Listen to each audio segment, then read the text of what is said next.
Hi, I'm Marcy Degman, the Aspiring Gardener, and today we're going to talk about permaculture garden design.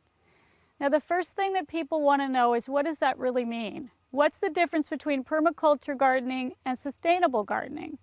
And I think the best way to explain that is sustainable gardening is kind of a goal, something we're achieving, we're trying to reach, and permaculture is a philosophy which says that everything within an ecosystem matters.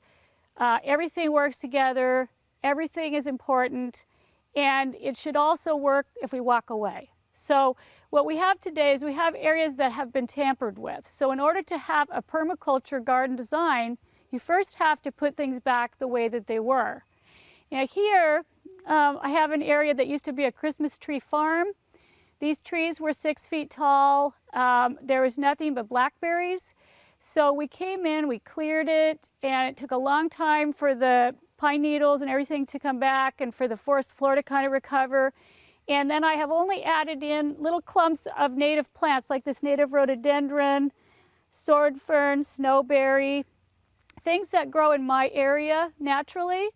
And that way they've kind of gotten a chance to grow up while other things are kind of coming back. So seeds that were under the ground are finally coming back on their own. Mushrooms are coming up, all the things that should have been there under these large fir trees. So it's a long process, but once a natural ecosystem is back to normal, then you can start adding things. And permaculture design focuses on food crops. So what you would do is you would add in berries and fruits and different types of food crops that grow in your area, as well as those that will grow well within your climate and not be invasive. Now, the thing to remember is that it's probably taken 15 years to even get to this point where things are coming up on their own that I'm not planting. But once it really starts to return, things, mushrooms that were never there before are popping up everywhere. Plants that I didn't think were there, the seeds will sit there latent under the ground. So basically, it's a returning back to an ecosystem plus adding food crops.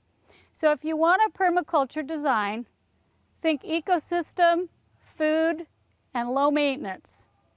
And that's permaculture design.